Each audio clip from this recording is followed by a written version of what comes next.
موضوع الدرس في إثبات التوحيد وإثبات المعاد، سورة غافر، تفسير ابن كثير. الحمد لله رب العالمين، والصلاة والسلام على أشرف الأنبياء وسيد المرسلين سيدنا محمد وعلى آله وأصحابه أجمعين. اللهم صل على سيدنا محمد وعلى آل سيدنا محمد كما صليت على إبراهيم وعلى آل إبراهيم في العالمين إنك حميد مجيد. أعوذ بالله من الشيطان الرجيم. بسم الله الرحمن الرحيم. لخلق السماوات والأرض أكبر من خلق الناس ولكن أكثر الناس لا يعلمون.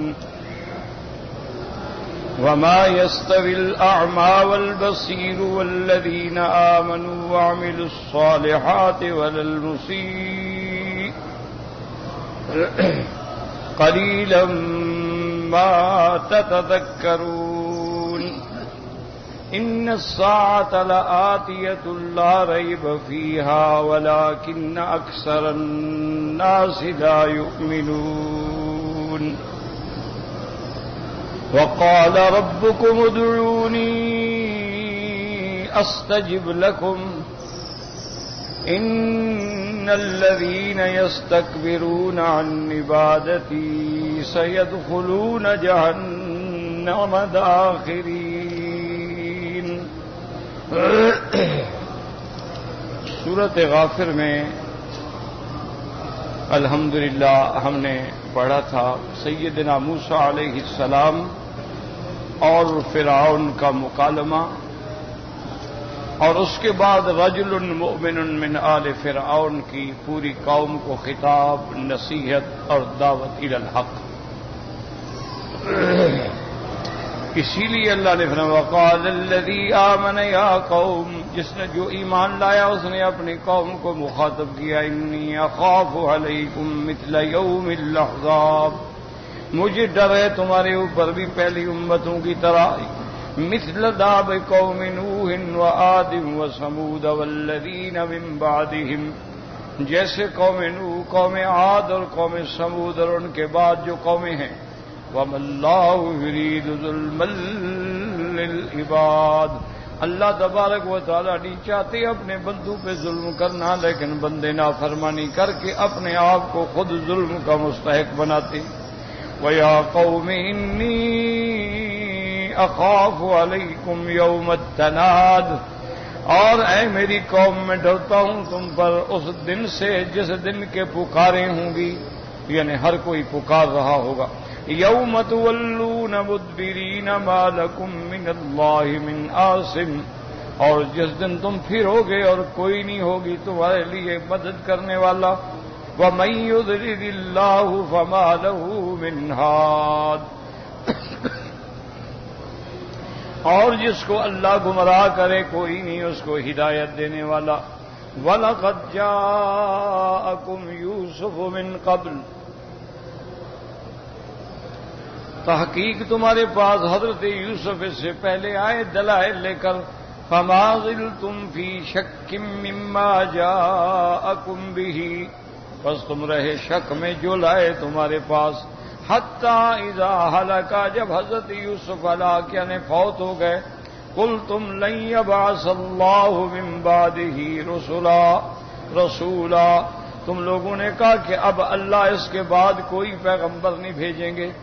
کذالک یضل اللہ من هو مسرف مرتاب، اسی طرح اللہ اس کو گمراہ کرتے ہیں جو حد سے نکلنے والا ہو اور شک کرنے والا. الذین یجادلون فی آیات اللہ بغیر سلطان اتاہم، وہ لوگ جو جھگڑتے ہیں اللہ تبارک و تعالیٰ کی آیات میں بغیر کسی دلیل کے جو ان کے پاس ہے. کبر مقتا عند اللہ، اللہ سخت ناراض ہیں اور اللہ کے ہاں ان کے لیے ناراضی ہے. وَعِندَ الَّذِينَ آمَنُوا، اور مومن بھی ان سے ناراض ہیں.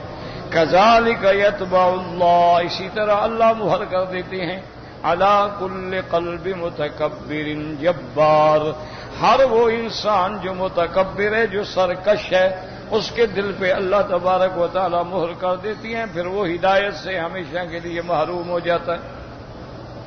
وقال فرعون یا ہامان ابن لی صرحا لعلی ابلغ الاسباب۔ بعض علماء فرماتی ہیں کہ فرعون نے حقیقتاً ایک بڑا اونچا برج بنایا لیکن گر گیا، اور بعض کہتی ہیں بنایا نہیں، بس اپنی قوم کو دکھانے کے لیے یہ باتیں کر رہا تھا۔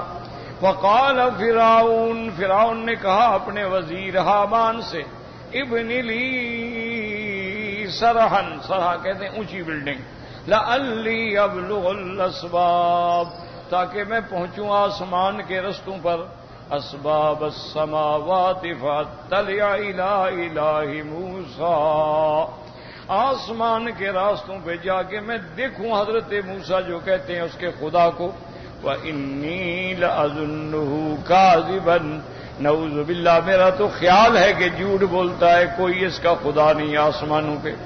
وَكَذَلِكَ زُيِّنَ لِفِرْعَوْنَ سُوءُ عَمَلِهِ وَصُدَّ عَنِ السَّبِيلِ، اسی طرح فرعون کے لیے مزین کر دیے گئے اس کے برے ارادے اور طریق حق سے روک دیا گیا۔ وَمَا كَيْدُ فِرْعَوْنَ إِلَّا فِي تَبَابٍ، اور نہیں تھی تدبیر فرعون کی مگر ہلاکت۔ وَقَالَ الَّذِي آمَنَ، اور جو ایمان لائے اس نے پھر قوم کو خطاب کی، یا قوم اتبعون اہدکم سبیل الرشاد، اے قوم تم میری بات مانو، میں تم کو سیدھا راستہ بتلاؤں۔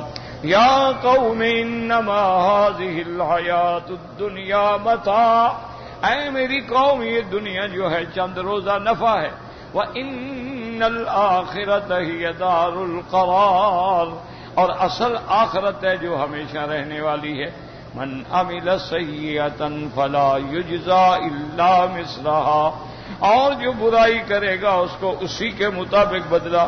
ومن عمل صالحا من ذکر او انثى وهو مؤمن، اور جو اچھا عمل کرے مرد ہو یا عورت لیکن شرط ہے کہ ایمان والا ہو، فَأُولَئِكَ يَدْخُلُونَ الْجَنَّةَ يُرْزَقُونَ فِيهَا بِغَيْرِ حساب، یہی لوگ ہیں جن کو اللہ جنت میں داخل کریں گے اور ان کو رزق دیں گے، نعمتیں دیں گے بغیر کسی حد و حساب کے، اور ایسی نعمتیں جن کا حساب بھی نہیں ہوگا، جو ختم بھی نہیں ہوں گی۔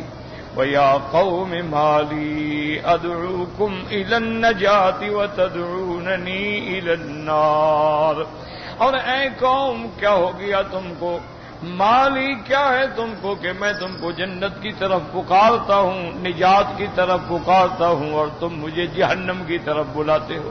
تدعوننی لأکفر باللہ، تم مجھے دعوت دیتے ہو کہ میں اللہ کے ساتھ کفر کروں، واشرک بہ ما لیس لی بہ علم، اور میں اللہ کے شریک بناؤں بغیر کسی علم کے۔ وَأَنَا أَدْعُوكُمْ إِلَى الْعَزِيزِ الْغَفَّارِ، اور میں تم کو دعوت دیتا ہوں کہ اس خدا پہ ایمان لاؤ جو غالب بھی ہے بخشنے والا بھی ہے۔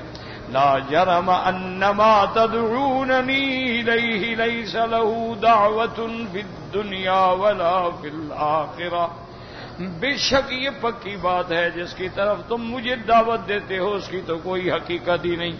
وَأَنَّ مَرَدَّنَا إِلَى اللَّهِ، اور ہم سب نے لوٹ کے اللہ کی طرف جانا ہے۔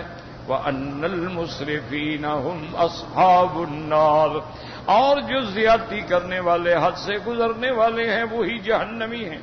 فَسَتَذْكُرُونَ مَا أَقُولُ لَكُمْ، یاد کرو گے آنے والے زمانے میں جو کچھ میں تم کو کہتا ہوں۔ وَأُفَوِّضُ أَمْرِي إِلَى اللَّهِ، اور میں اپنے معاملات جو ہیں وہ اللہ کے سپرد کرتا ہوں۔ إِنَّ اللَّهَ بَصِيرٌ بِالْعِبَادِ، اللہ اپنے بندوں کو جاننے والے دیکھنے والے ہیں۔ فَوَقَاهُ اللَّهُ سَيِّئَاتِ مَا مَكَرُوا، اللہ تبارک و تعالیٰ فرماتے ہیں اللہ نے پھر اس کو بچا لیا اس برائی سے جو دشمنوں نے مکر تجویز کی. وَحَاقَ بِآلِ فِرْعَوْنَ سُوءُ الْعَذَابِ اور فرعون پہ اتر گیا برا عذاب. اور فرعون کے ماننے والے آل فرعون مانا اتباع فرعون. النار یعرضون علیہا غدوا وعشیا آگ ان پہ پیش کی جاتی ہے صبح کو بھی اور شام کو بھی. بعض علماء کہتے ہیں ان کے ارواح کو جہنم کے آگے لایا جاتا ہے. وَيَوْمَ تَقُومُ السَّاعَةُ أَدْخِلُوا آلَ فِرْعَوْنَ أَشَدَّ الْعَذَابِ اور جب قیامت کا دن ہوگا تو حکم دیا جائے گا کہ فرعون اور اس کے پیروکاروں کو شدید عذاب میں داخل کیا جائے. اس لیے علماء فرماتے ہیں کہ اس سے عذاب برزخ کا ثابت ہے کہ برزخ کا بھی عذاب ہے پھر آخرت کا بھی عذاب. اللہ فرماتے ہیں کہ جب کافر جہنم میں ہوں گے ان کا حال کیا ہوگا. وَإِذْ يَتَحَاجُّونَ فِي النَّارِ وہ جب جھگڑ رہے ہوں گے جہنم میں. فَيَقُولُ الضُّعَفَاءُ لِلَّذِينَ اسْتَكْبَرُوا وہ جو دنیا میں کمزور لوگ تھے ان سے کہیں گے جو ان کے بڑے تھے جو بڑے بڑے متکبر اور جبار تھے. اِنَّا كُنَّا لَكُمْ تَبْعًا ہم تھے تمہارے پیروکار دنیا میں. فَهَلْ أَنْتُمْ مُغْنُونَ عَنَّا نَصِيبًا مِّنَ النَّارِ کیا تم ہم سے کچھ حصہ جہنم کی آگ کا لے سکتے ہو ہماری طرف سے بوجھ اٹھا سکتے ہو. قَالَ الَّذِينَ اسْتَكْبَرُوا پھر وہ بڑے کہیں گے اِنَّا كُلٌّ فِيهَا ہم سب جہنم میں پڑے ہوئے ہیں تو تمہارا کیا عذاب. ان اللہ قد حکم بین العباد اللہ تبارک و تعالی نے فیصلہ کر دیا ہے ہمارے مقدر میں عذاب ہے ہم بھی تو جہنم میں پڑے. وقال الذین فی النار لخزنۃ جہنم اب جو دوزخی ہیں وہ دوزخ کے داروغہ جو ملائکہ ہیں ان سے کہیں گے ادعوا ربکم کہ تم اپنے رب کو پکارو یخفف عنا یوما من العذاب ہماری تخفیف کی جائے کم از کم ایک دن کی تخفیف ہو عذاب میں. قالوا اولم تأک تأتیکم رسلکم بالبینات قالوا بلا اللہ کے فرشتے کہیں گے کہ اے ظالمو کیا تمہارے پاس نہیں آئے تھے پیغمبر اللہ کے نبی دلائل لے کر معجزات لے کر آیات لے کر. کہیں گے ہاں بالکل آئے تھے. قالوا فادعوا اب ملائکہ کہیں گے تم خود پکارو ہم تمہارے لیے کیوں پکارے. وما دعاء الکافرین الا فی ضلال اور ساتھ یہ بھی تم کو بتا دیں کہ تمہاری دعائیں جو ہیں وہ ہرگز قبول نہیں ہوں گی. اب اللہ فرماتے انا لننصر رسلنا والذین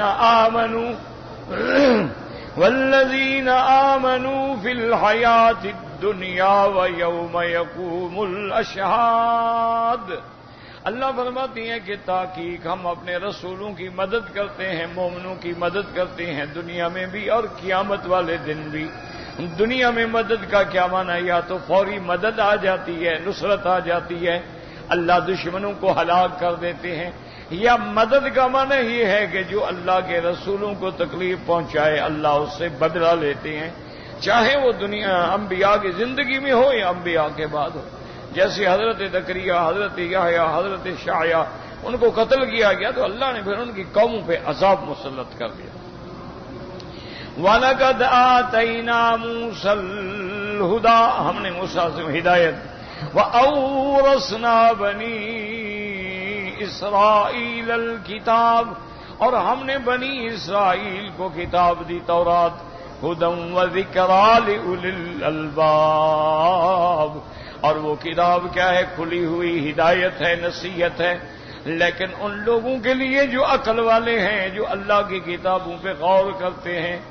آخر میں اللہ نے فرمایا میرے مدنی رحمت دو عالم آپ بھی غم نہ کریں فاصبر صبر کریں ان وعد اللہ حق اللہ کا وعدہ سچا ہے آپ کے دشمنوں سے بھی بدلہ لیں گے. واستغفر لذنبک آپ اگر کوئی خلاف اولا بات ہے تو اللہ سے بخشش مانگیں. وَسَبِّحْ بِحَمْدِ رَبِّكَ بِالْعَشِيِّ وَالْإِبْكَارِ. اور شام اور صبح اللہ کی تسبیح اور اللہ کی تحمید بیان کریں. ان الذين يجادلون في آیات اللہ بغیر سلطان اتاہم. یہ جو لوگ جھگڑتے ہیں اللہ کی آیات میں بغیر کسی دلیل کے. ان فی صدورہم الا کبر ما ہم ببالغی. ان کے سینوں کے اندر غرور ہے لیکن جو چاہتے ہیں یہ نہیں پائیں گے. فاستعذ باللہ. آپ اللہ کی پناہ پکڑ لیں. انہ هو السمیع البصیر. اللہ تبارک و تعالی ہی کی ذات ہے جو تمہارے اقوال کے بھی سننے والے، تمہارے احوال کے بھی جاننے اور دیکھنے والے ہیں. تو ان دلائل کے بعد اب پھر وہی اس بات معاد پہ دلائل ہیں جو سبق ہم نے آج پڑھا. لَخَلْقُ السَّمَاوَاتِ وَالْأَرْضِ أَكْبَرُ مِنْ خَلْقِ النَّاسِ وَلَكِنَّ أَكْثَرَ النَّاسِ لَا يَعْلَمُونَ. اللہ پاک فرماتی ہیں کہ آسمانوں اور زمینوں کا پیدا کرنا بڑا ہے لوگوں کے پیدا کرنے سے. یہ لوگ اتنی چھوٹی سی انسان مخلوق ہے، اتنی بڑی مخلوق پیدا کرنے والا تو جو اتنی بڑی چیزیں پیدا کر سکتا ہے تو تمہیں کیوں پیدا نہیں کر سکتا؟ آسمان پیدا کر دیے، زمینیں پیدا کر دی، تو ایک بندے کو پیدا کرنا کیا مشکل ہے؟ جو بڑی چیز پیدا کرنے پہ قادر ہے وہ چھوٹی چیز پیدا کرنے پہ کیوں قادر نہیں؟ لَخَلْقُ السَّمَاوَاتِ وَالْأَرْضِ أَكْبَرُ مِنْ خَلْقِ النَّاسِ وَلَكِنَّ أَكْثَرَ النَّاسِ لَا يَعْلَمُونَ. اللہ نے فرمایا لیکن بہت لوگ جو ہیں نہیں جانتے، اندھے ہیں، نہیں سمجھ سکتے کہ جو خدا آسمانوں اور زمینوں کو پیدا کر سکتا ہے تو انسانوں کو پیدا کرنا کیا مشکل. وَمَا يَسْتَوِي الْأَعْمَى وَالْبَصِيرُ وَالَّذِينَ آمَنُوا وَعَمِلُوا الصَّالِحَاتِ وَلَا الْمُسِيءُ. اللہ نے فرمایا کہ اندھا اور آنکھوں والا کبھی برابر نہیں ہو سکتے. کیا مانا؟ کافر اندھا ہے، حق دیکھتا ہے. مسلمان آنکھوں والا ہے، حق دیکھتا ہے. اسی طرح والذین آمنوا وعملوا الصالحات ولا المسیء. اور جو ایمان لائے اور جنہوں نے اچھے عمل کیے وہ اور بھیڑے عمل والے کبھی برابر نہیں ہو سکتے. جیسے اندھا بینا اور نابینا برابر نہیں ہو سکتے، ایسے مومن اعمال صالحہ والے اور کافر بھیڑے عمل والے بھی برابر نہیں ہو سکتے. قلیلا ما تتذکرون. بہت تھوڑے ہیں جو نصیحت پکڑتے ہیں اور بات کو سمجھتے ہیں. ان الساعۃ لآتیۃ لا ریب فیہا. اب اللہ نے فیصلہ کن بات فرما دی کہ تحقیق قیامت آنے والی ہے جس میں کوئی شک نہیں. لاکھ تم بہانے بناؤ، انکار کرو، کیا ہو جائے؟ قیامت آئے گی. ان الساعۃ لآتیۃ لا ریب فیہا ولکن اکثر الناس لا یؤمنون. لیکن اکثر لوگ جو ہیں وہ ایمان نہیں لے آتے. یاد رکھیں کہ علماء نے فرمایا ہے کہ اگر کسی بندے کا قیامت پہ ایمان نہیں ہے تو معنی یہ ہے کہ اس کا اللہ کے رسولوں پہ ایمان نہیں، اللہ کی کتابوں پہ ایمان نہیں اور اللہ پر بھی ایمان نہیں. کیوں؟ قیامت کا حکم میرے اللہ کا ہے اور ہمیں خبر پہنچانے والے انبیاء ہیں. جب حضور پاک نے واضح فرما دیا وہ استو انا والساعۃ کہاتین، میں اور قیامت ایسے جڑے ہوئے ہیں، کیوں؟ میرے بعد کوئی نبی نہیں، بس اللہ نے نبوت کا دروازہ ہی بند کر دیا. تو اب قیامت ہو. پھر اسی طرح حضور نے قیامت کی علامات بھی بتلا دیں کہ یہ نشانیاں علامات صغرا، علامات کبرا. اور وہ ساری نشانیاں اسی طرح پوری ہوتی جا رہی ہیں۔ اور دوسری بات یہ ہے کہ اگر قیامت نہ ہو تو پھر اللہ کا انصاف کب ہوگا؟ یعنی اگر قیامت نہ ہو تو دنیا میں تو مسلمان پریشان ہیں، مسلمانوں کے لیے بے انتہا مشقت ہے، ذلت ہے، ادبار ہے، تو پھر اللہ کا انصاف کب ہوگا؟ اسی لیے اگر اللہ قیامت پر ایمان نہ ہو تو مانا اللہ کے عدل پر بھی ایمان نہیں۔ اگر قیامت پہ ایمان ہو تو بات سمجھ آ گئی کہ یہ دنیا دار العمل ہے، آخرت دار الجزا ہے، یہاں عمل ہوگا وہاں بدلہ ملے گا۔ اور قیامت والے دن ایمان والے کامیاب ہوں گے، کافر مشرک ذلیل و خوار ہوں۔ ایمان والے اصحاب الیمین ہوں گے اور کافر اصحاب الشمال ہوں۔ ایمان والے اصحاب الجنہ ہوں گے اور کافر اصحاب النار ہوں گے۔ اگر قیامت ہی نہ ہو تو پھر عدل کب ہوگا؟ اور دوسری بات علماء نے یہ لکھی ہے کہ جو انسان کے اعمال کی، انسان کی ہدایت کی، انسان کے صراط مستقیم پہ چلنے کا ذریعہ ہے وہ بھی ایمان بالآخرت ہے۔ آخرت میں ایمان نہ ہو پھر اس کی مرضی ہے جو کرے۔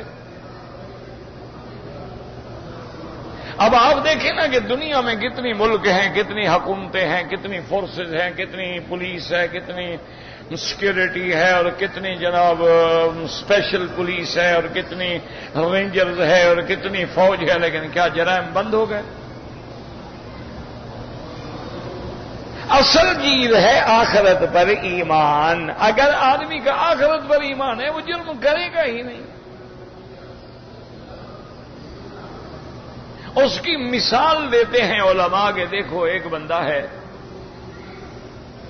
رات کو شدید سردی ہے اور بستر میں لیٹا ہے، بیگم کے ساتھ لیٹا ہے اور بڑی میٹھی نیند میں ہے، لیکن رات کے آخری حصے میں آرام سے اٹھ کے، اور گرم پانی بھی نہیں ہے، ٹھنڈے پانی سے وضو کرتا ہے اور پھر ہاتھ باندھ کے مصلے پہ کھڑا ہے۔ اس کو کس چوکیدار نے، کس پولیس والے نے اٹھایا ہے؟ تو مانا یہ ہے، اس کو پتا ہے کہ یہ رات کا آخری حصہ جو ہے یہ رحمت کا وقت ہے، اللہ سے معافی کا وقت ہے، اللہ تبارک و تعالیٰ کے نظام عدل و رحمت کے، اور اللہ پکارتے ہیں کہ مانگو ہوئی ہے مجھ سے مانگنے والا تو میں اللہ کی نعمت حاصل کروں تاکہ میری آخرت بہتر ہو جائے۔ سیدنا عمر رضی اللہ تعالی عنہ فرماتے ہیں کہ مدینہ منورہ میں ایک بڑھیا عورت تھی، بیوہ تھی، جس کی کوئی آل اولاد کچھ بھی نہیں تھا۔ تو حضرت عمر رضی اللہ تعالی عنہ فرماتے ہیں کہ میں نے ارادہ کیا کہ انشاءاللہ رات کو جا کے اس کے گھر کی تھوڑی صفائی بھی کر دوں گا، اس کو پانی وانی بھی بھر کے رکھ دوں گا، اور کچھ کھانے پینے کے لیے بھی چیز دے دوں گا کہ بوڑھی عورت ہے بیچاری کہاں سے پانی بھر کے لائے۔ تو حضرت عمر فرماتے ہیں کہ جب میں پہنچا تو دیکھا کہ اس کے گھر کی صفائی بھی ہو چکی ہے، پانی بھی بھرا ہوا ہے، ہر چیز تیار ہے۔ میں نے پوچھا اما جان، انہوں نے کہا پتہ نہیں کوئی بندہ آیا تھا وہ کر گیا، مجھے تو پتہ نہیں ہے، میں تو بوڑھی عورت ہوں۔ فرماتے ہیں دوسری رات میں کچھ اس وقت سے پہلے چلا گیا کہ اس بندے کے جانے سے پہلے میں یہ کام کر دوں، میں گیا تو پھر کام ہو گیا۔ تیسری رات فرماتے ہیں کہ میں چھپ کے بیٹھ گیا، میں دیکھوں تو صحیح وہ کون اللہ کا بندہ ہے جو سبقت لے جاتا ہے۔ دیکھتے ہیں فرماتے فَإِذَا هُوَ أَبُو بَكْرٍ، وہ حضرت ابو بکر ہے۔ تو میں نے کہا یرحمک اللہ، ابو بکر تجھ پہ اللہ رحمت کرے، تم نے کسی چیز میں بھی نمبر نہ لینے دیا کسی۔ تو ان کو کون کہتا تھا کہ جا کے بوڑھی عورت کے گھر کی صفائی کرو؟ اصل مقصد کیا تھا کہ آخرت ہماری بن جائے۔ تو آخرت پر ایمان ہی ایک ذریعہ ہے انسانوں کی اصلاح کا۔ اب یعنی آپ دیکھتے ہیں، جانتے ہیں، اپنے دائیں بائیں اپنے محلوں میں شہروں میں ذرا نظر ڈالیں کہ کتنے لوگ شرابی، زانی، ڈاکو، قاتل، بڑے بڑے جبار، لیکن دین کی جماعت کے ساتھ جڑ گئے، لگ گئے، 3 دن 7 دن 1 مہینہ 2 مہینے 4 مہینے، واپس آتے ہیں، داڑھی ہے، پگڑی ہے، ہاتھ باندھ کے مسلح پہ کھڑے ہیں۔ ان کو کون سی فورس ہے، کون سی پولیس ہے جنہوں نے ٹھیک کیا ہے؟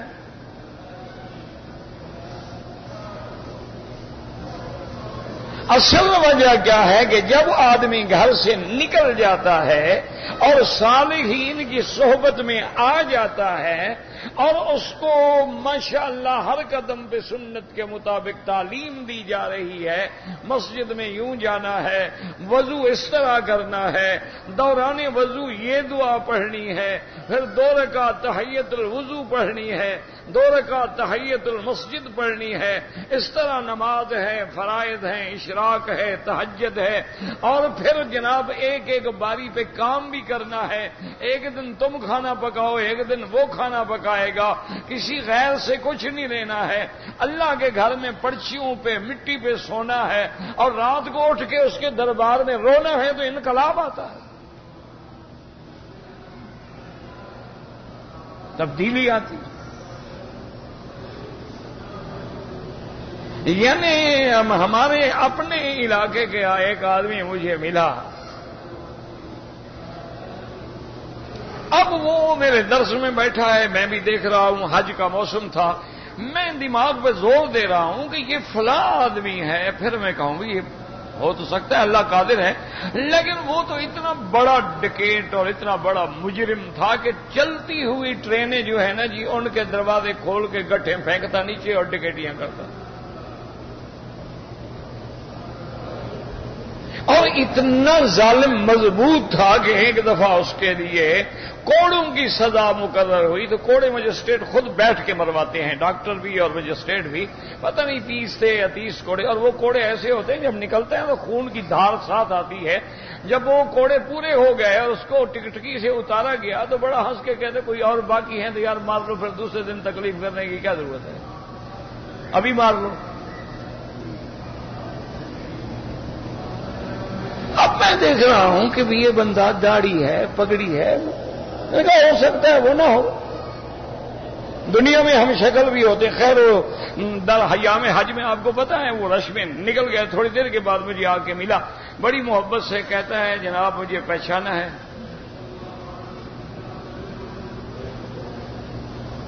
میں نے کہا بھی پہچانا تو ہے میں نے تمہیں، ایک دفعہ میں نے تمہیں چھڑایا بھی تھا پولیس سے، نورو خان تم نہیں ہو؟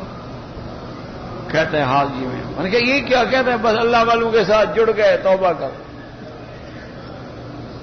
کہتا ہے مکی صاحب جائیداد بیچ دی، جن لوگوں کی چوریاں کی تھیں، ڈکیٹیاں کی تھیں، مال لوٹے تھے، پتہ تھا سب ادا کر دیا، جن کا پتہ نہیں تھا خیرات کر رہا، بس دعا کرو اللہ میری موت ایمان پہ کر۔ اب جناب اس کو ایمان کی فکر ہے، اس وقت یہ فکر نہیں تھی۔ تو اصل بات یہ ہے کہ اصلاح کرنا چاہتے ہو تو دل میں ایمان بالآخرت پر، اسی لیے قرآن کی پہلی آیت دیکھیں، وَهُمْ بِالْآخِرَةِ يُوقِنُونَ، مانتے نہیں، یقین، ایقان۔ تو اس لیے اللہ فرماتے ہیں کہ یہ کیسے برابر ہو سکتے ہیں؟ کوئی برابر ہو سکتے ہیں کہ ایک مومن ہے اور قیامت آئے گی لیکن یہ نہیں مان لاتے، نہ لائیں۔ وَقَالَ رَبُّكُمُ ادْعُونِي أَسْتَجِبْ لَكُمْ، اللہ کتنی بڑی نعمت۔ وَقَالَ رَبُّكُمْ، تمہارے رب نے، قال اللہ نہیں، قال ربکم، یاد رکھو، کیوں؟ رب جو ہے یہ صفت رحمت ہے، اللہ جو ہے اس میں ذات ہے، اس میں جلال ہے۔ اب رب پالنے والا، تو کوئی پالے گا تو تب جب مہربان ہوگا نا، کون مہربان نہ ہو کون پالتا ہے؟ ماں بچے کو پالتی ہے، محبت ہے، مہربان ہے، اللہ اپنے بندوں کو پالتا ہے، بندے اس کو پیارے ہیں، رب العالمین ہے۔ وَقَالَ رَبُّكُمْ، تمہارے رب نے، تمہارے پالنے والے نے کہا ہے مجھ کو پکارو، مانگو مجھ سے، ادعونی استجب لکم، تم مجھ سے مانگو میں تمہیں دوں گا۔ اس لیے بزرگ کہتے ہیں کہ فرق دیکھو، بندوں سے مانگو تو ناراض ہوتے ہیں، اور اللہ کی وہ شان ہے کہ اس سے نہ مانگو تو وہ ناراض ہوتا ہے۔ اس لیے حکم دیتے ہیں مانگو مجھ سے۔ وَقَالَ رَبُّكُمُ ادْعُونِي أَسْتَجِبْ لَكُمْ إِنَّ الَّذِينَ يَسْتَكْبِرُونَ عَنْ عِبَادَتِي، اور جو لوگ تکبر کرتے ہیں، اکڑتے ہیں مجھ سے مانگنے میں، سَيَدْخُلُونَ جَهَنَّمَ دَاخِرِينَ، اور داخل ہوں گے جہنم میں ذلیل ہو کر۔ یاد رکھو، پہلے لفظ ہے دعا، ادھر لفظ ہے عبادت، اس لیے علماء فرماتی ہیں کہ دعا بھی عبادت ہے۔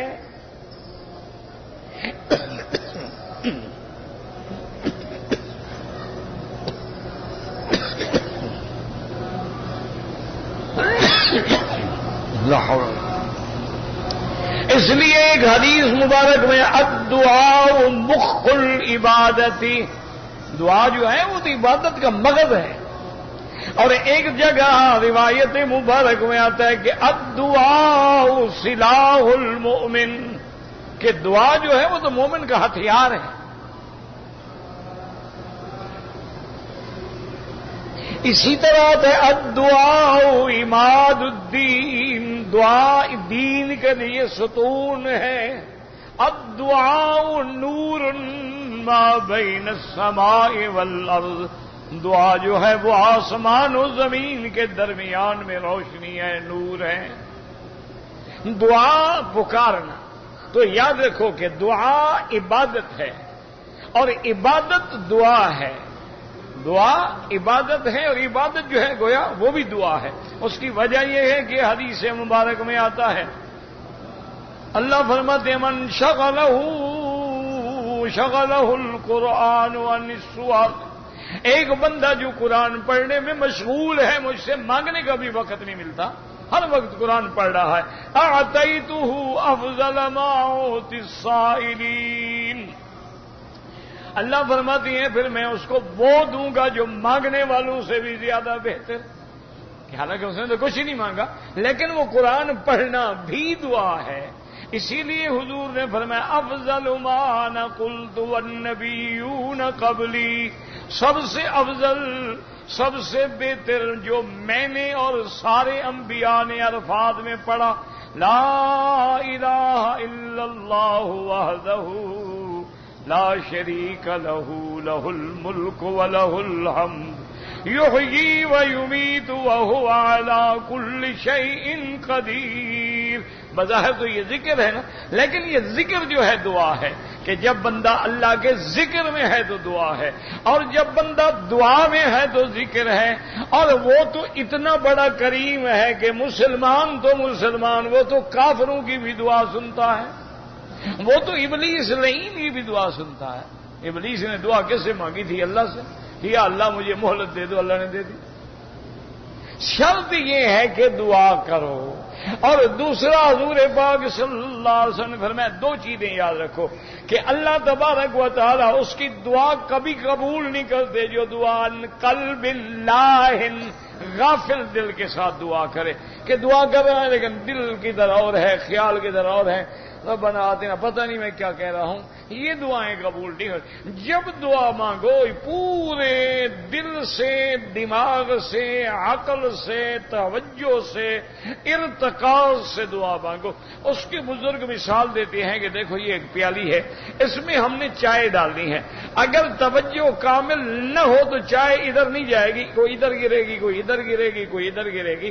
تو جب تک ارتکاز کامل نہ ہو، ایک چائے کی پیالی نہیں بھرتی ہے، تو تم اللہ کو کیسے منا لو گے جب توجہ نہ ہو؟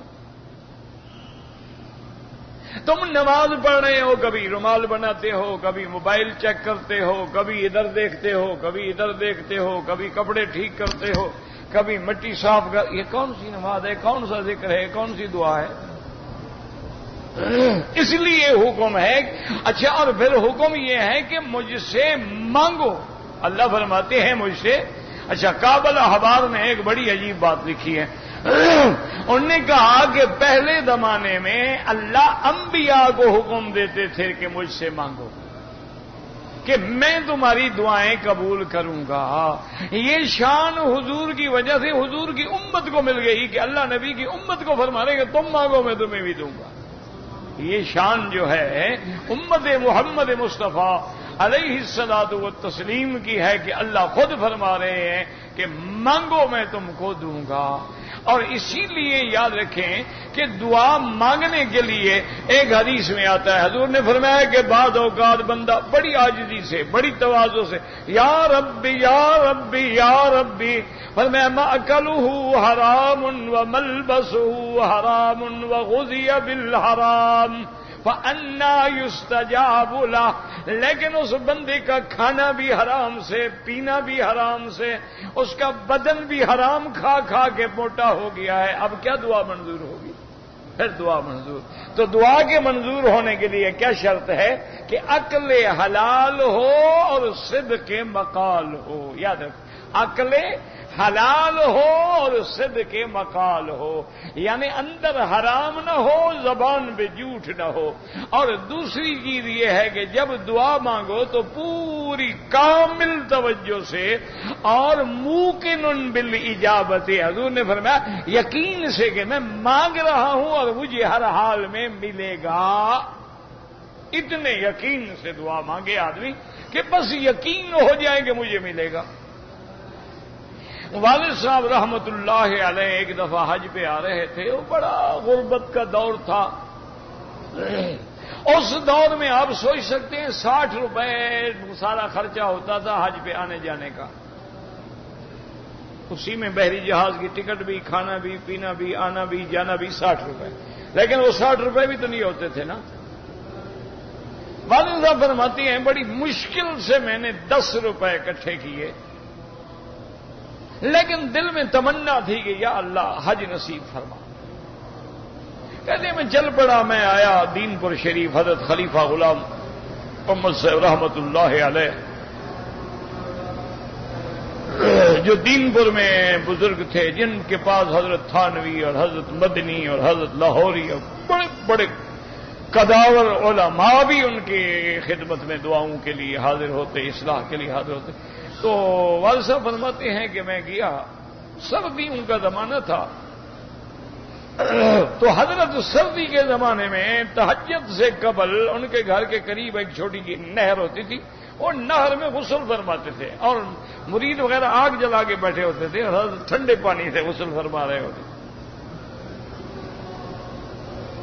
تو بہرحال وہ کہتے ہیں کہ حضرت آ رہے تھے ٹانگے میں یا پتہ نہیں کیا چیز تھی. بہرحال اسی قسم کی وہ چیز تھی. میں نے اشارہ کیا تو روک گیا. اچھا خیر محمد کیسے آئے ہو؟ میں نے کہا حضرت حج پہ جانے کا ارادہ کر لیا ہے، پیسے ہیں نہیں، نیت پکی کر لی ہے، بس آپ کی خدمت میں آیا کہ ملاقات بھی کر لوں شیخ سے اور دعا بھی کرا لوں.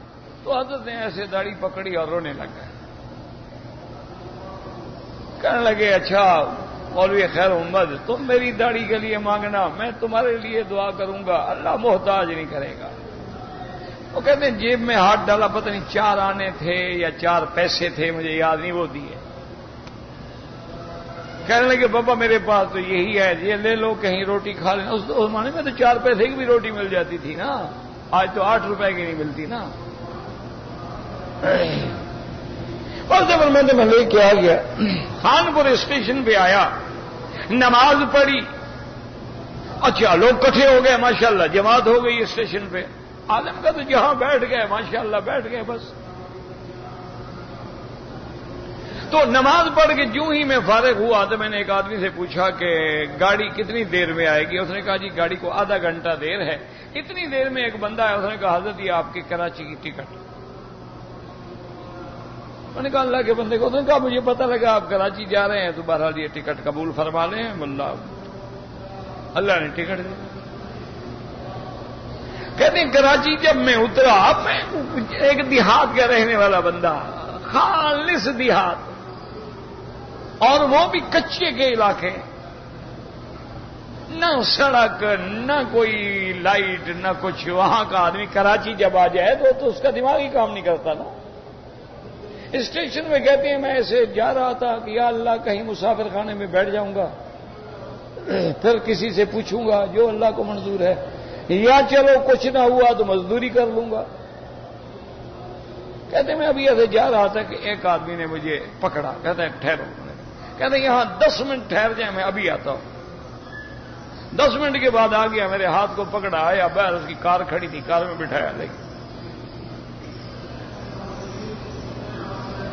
وہ فرماتے ہیں خدا کی شان یہ ہے کہ اس کے مسجد میں جب ہم پہنچے تو مغرب کی نماز کا وقت تھا، تو اس نے میرا چہرہ وغیرہ دیکھا تو کہا حضرت نماز پڑھا دیں۔ میں نے نماز پڑھی، اللہ نے آواز دی تھی، قرآن پڑھتے تھے، نماز پڑھائی تو ماشاءاللہ اس کے بعد نے کہا حضرت مہربانی کریں میں 10 منٹ کے لیے خطاب بھی کر دیں۔ میں نے 10 منٹ تقریر کی، پھر عشاء کا وقت ہو گیا، پھر نماز پڑھائی، گھر لے گیا، کھانا کھلایا، کہنے لگا جی حال حوال صبح کریں گے۔ فجر کو نماز پڑھائی، درس قرآن دیا۔ انہوں نے کہا اچھا اب بتائیں کہ میں نے کہا حج کا جاتا ہے جانے کا، اس نے کہا یہ جہاز جو کمپنی ہے نا، اس جہاز کمپنی کا میں آدھے حصے کا مالک ہوں۔ حاجی موسیٰ، مجھے آج بھی نام یاد ہے، اس بیچارے کا فوت ہو گیا، حاجی موسیٰ میرے نام ہے، اور یہ عربین جو شپنگ ہے کمپنی ہے، اس میں آدھا میرا ہے۔ آپ اطمینان فرمائیں، آپ کو فرسٹ کلاس میں حج پہ بھیجوں گا، حج پہ آئیں گے، پھر گھر پہنچاؤں گا۔ وہ فرماتے ہم آ گئے، حج کر گئے، وہ حضرت کے 4 پیسے بھی جیب میں رہے اور میرے 10 روپے بھی جیب میں رہے۔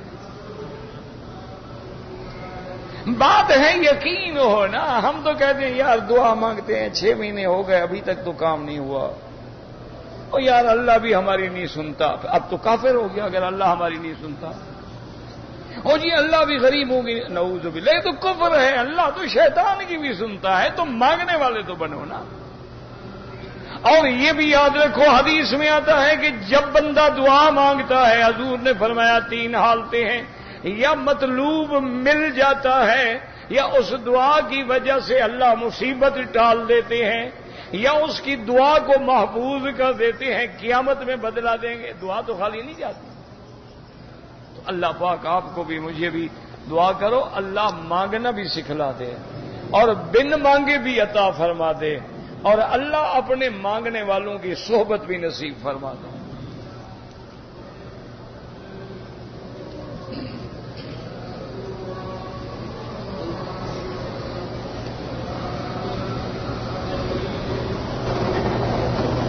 اگر ایک آدمی نے 4 رکعتوں کی سنت کی ہے اور 2 پہ اٹھ کے کھڑا ہو گیا، نے چارے ملا لیا، سجدہ کر لے بس۔ شیعہ لوگوں سے اگر ہاتھ ملایا جائے تو وضو ٹوٹ جاتا ہے، وضو تو نہیں ٹوٹتا جناب، وضو تو کافر سے ہاتھ ملاؤ نہیں ٹوٹتا۔ ہماری مسجد کا امام داڑھی کٹواتا ہے، اس کے پیچھے نماز نہیں ہوتی، کیونکہ بار بار داڑھی کٹانے سے آدمی فاسق ہو جاتا ہے۔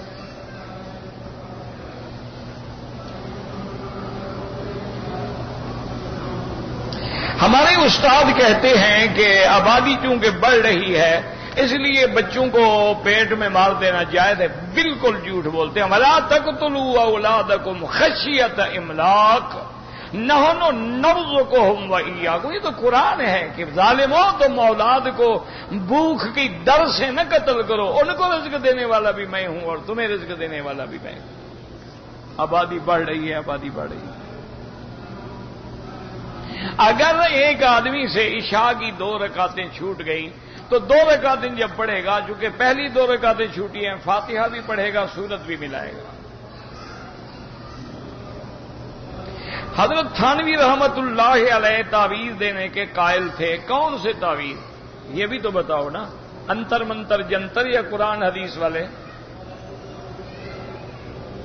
قرآن حدیث کے تو بہت سارے علماء قائل ہیں، وہ کہتے ہیں اگر قرآنی آیات ہیں، حدیث مبارک ہے تو کوئی حرج نہیں۔ صرف وہ تو نہیں، بہت علماء بڑے بڑے لوگ جو تھے وہ بھی کرتے، لیکن بہتر یہی ہوتا ہے کہ تعویذوں سے بچیں، پڑھا کریں، بس قرآن پڑھ کے دم کیا کریں۔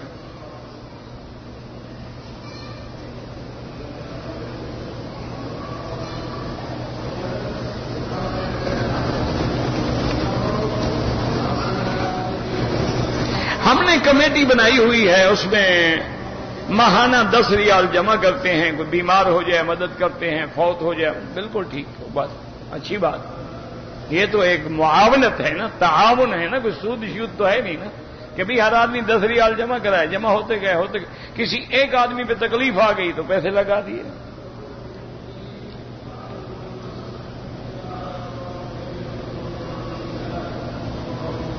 اگر کوئی بچہ فوت ہو جائے، جنازے میں آدمی شریک نہ ہو، کوئی بات نہیں، کوئی بعد میں کوئی جنازے کی ضرورت بھی نہیں۔ یغفر اللہ، اللہم اغفرہ، اللہم اجعلہ لنا سلفا واجرا، اللہم اجعلہ لوالدیہ ذخرا وشافعا ومشفعا، دعا کر دیں۔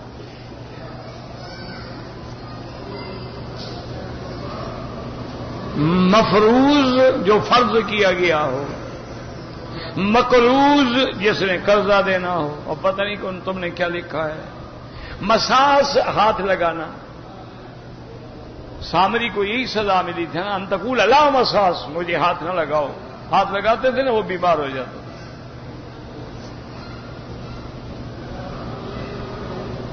میری بہن فوت ہو گئی ہے، اللہ مغفرت فرمائے، اور جتنے لوگ فوت ہو گئے اللہ مغفرت فرمائے، اور جتنے زندہ ہیں اللہ ان کی ہدایت کا فیصلہ فرمائے۔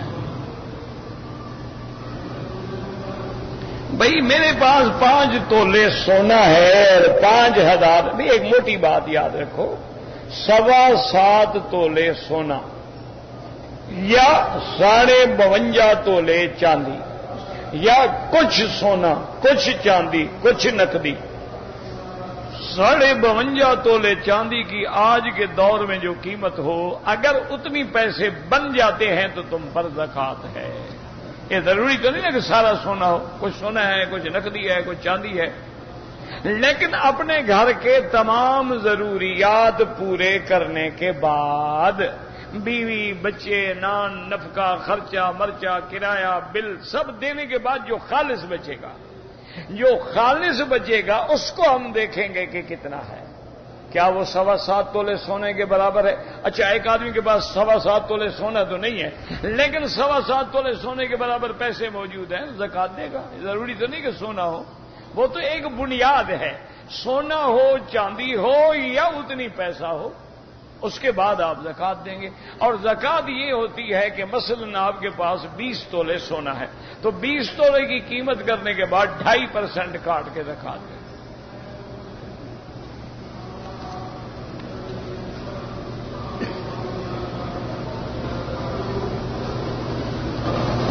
کہتے جی کہ اگر شوہر نے اپنی بیوی کا دودھ غلطی سے یا جان بوجھ کر، سیدھی بات لکھو نا، غلطی کیا مطلب؟ غلطی تو تب ہو نا جب تم چھوٹے بچے ہو منہ مار رہے ہو تو غلطی ہو گئی۔ تم تو ماشاءاللہ عقل والے ہو، غلطی کیسے؟ تم نے تو آمدن یہ کیا ہے نا کہ بیوی سے 2 فائدے اٹھائیں، بیوی کی بیوی بھی ہو، دودھ بھی ملتا رہے۔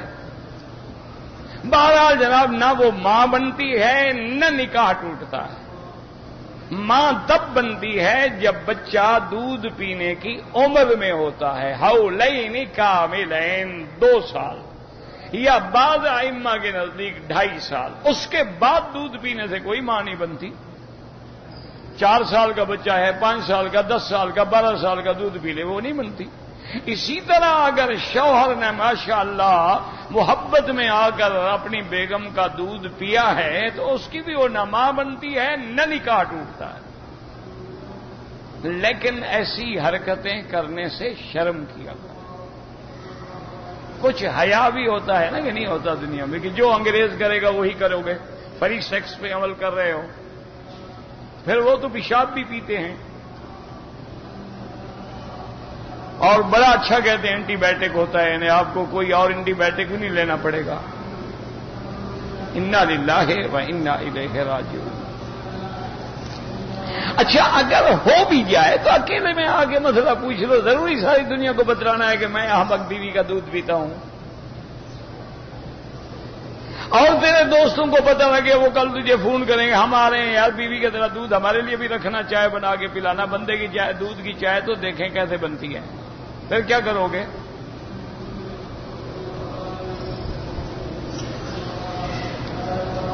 ایک گناہ سے بچنے کے لیے میں نے قسم کھائی تھی کہ اگر میں نے یہ گناہ کیا تو میری بیوی کو طلاق۔ ماشاءاللہ، گناہ تم کرو، طلاق بیوی کو۔ دیکھو کیسا شریف آدمی ہے۔ وہ کام تو میں نے نہیں کیا، لیکن شک کی بنا پر میں دوبارہ نکاح کرنا چاہتی ہوں. شک کیوں ہے؟ جب کام نہیں کیا شک کس بات کا؟ بس وہ کام نہ کرو، تمہارا پہلا نکاح پکا ہے، شک میں پڑنے کی کیا ضرورت ہے؟ جو قسم کھائی ہے اس پہ قائم رہو، بس کوئی شک وک نہیں.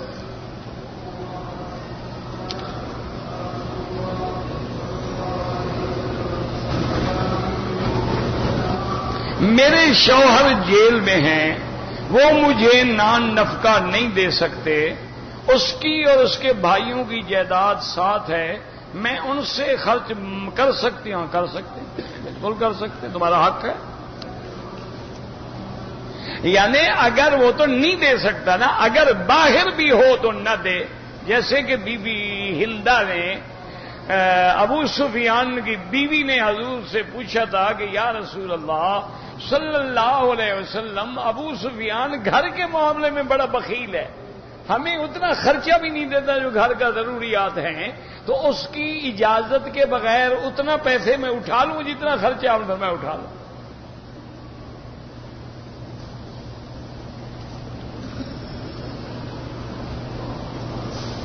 عورت کے پاس جو سونا ہے اس کی بھی زکات ہے، مرد کے پاس ہو یا عورت کے پاس. امام ابو حنیفہ رحمۃ اللہ علیہ فرماتے ہیں جو عورت زیور پہنتی ہے اس کی بھی زکات ہے. صرف امام احمد ابن حنبل رحمۃ اللہ علیہ کے نزدیک وہ سونا جو زیورات بطور پہننے کے استعمال کرے، وہ کہتے ہیں اس پہ زکات نہیں. وہ کہتے ہیں کہ اگر اس نے لیا ہے کہ ضرورت کے تابع بیچ دوں گی یا مہنگا ہوگا بیچ دوں گی، جب تک نہیں بکے گا پہنوں گی، تو وہ تو زکات ہے. لیکن صرف پہننے کے لیے ہیں تو وہ کہتے ہیں جیسے مرد کے آلات ہوتے ہیں اس پر بھی زکات نہیں، تو یہ بھی گویا اس کے آلات ہیں. لیکن امام صاحب فرماتے ہیں کہ قرآن نے جو بات کی ہے نا وہ بڑی اہم ہے کہ الذین یکنزون الذھب والفضة ولا ينفقونها فی سبیل اللہ، جو سونے اور چاندی کا ذخیرہ کرتے ہیں، وہاں اللہ نے فرق نہیں کیا کہ زیور پہننے والا ہے یا پہننے والا نہیں ہے. اور اسی طرح ایک حدیث میں بھی ہے، حضور پاک نے ایک عورت کے ہاتھ میں سونے کے کنگن دیکھے تو آپ نے فرمایا بی بی زکات دیتی ہو ورنہ سیواران من نار، ورنہ یہی کنگن تمہیں پھر جہنم کے پہنائے جائیں گے. تو ان کے پاس یہ دلیل ہے اور امام صاحب کے پاس یہ دلیل ہے. اللہ تبارک و تعالی تمام ائمہ پہ، تمام فقہا پہ، تمام مجتہدین پہ کروڑوں رحمتیں نازل فرمائے. ربنا تقبل منا انک انت السمیع العلیم. دعا کریں اللہ عالم اسلام کی حفاظت فرما. پاکستان کے حالات بہت خراب ہو گئے، دعا کرو اللہ رحم کرے. یا اللہ پاکستان کی حفاظت فرما. یا اللہ کہیں دشمنوں کی سازشوں کا شکار ہو کر مسلمانوں کا یہ ملک چلا نہ جائے. یا اللہ حفاظت فرما اور قرآن و سنت کا قانون جاری فرما. یا اللہ دین والوں کی مدد فرما، قرآن والوں کی مدد فرما، حق والوں کی مدد فرما. یا اللہ پاکستان کی قدم قدم پہ حفاظت فرما، ہر قسم کے فتنوں سے محفوظ فرما. یا اللہ اس بلد الامین کو قیامت تک ہر فتنے سے محفوظ فرما. یا اللہ بیماروں کو شفا عطا فرما. یا اللہ بیماروں کو شفا عطا فرما. بے حیاؤں کو حیا عطا فرما، بے دینوں کو دین عطا فرما، بے اولادوں کو اولاد عطا فرما. جن کی اولادیں ہیں ان کو صالح بنا، جن کے گھروں میں بچیاں ہیں ان کے رشتے آسان فرما. یا اللہ بے روزگاروں کو روزگار عطا فرما، قرض داروں کے قرض عطا فرما. یا اللہ ہمیں مانگنا نہیں آتا بغیر مانگے عطا فرما. یا اللہ جو تیرے دین کا کام کر رہے ہیں، قرآن پڑھا رہے ہیں، درس دے رہے ہیں، تبلیغ کر رہے ہیں، قدم قدم پہ حفاظت فرما. یا اللہ مسلمان عراق میں ہیں، فلسطین میں ہیں، ہندوستان میں ہیں، پاکستان میں ہیں، بنگلہ دیش میں ہیں، عرب میں ہیں، افغان میں ہیں، ان کی قدم قدم پہ ان کی جان مال آبرو عزت کی حفاظت فرما. ربنا تقبل منا انك انت السميع العليم وتب علينا انك انت التواب الرحيم. وصلى الله تعالى على خير خلقه سيدنا محمد وعلى اله وصحبه اجمعين. اللهم صل على سيدنا محمد وعلى ال سيدنا محمد كما صليت على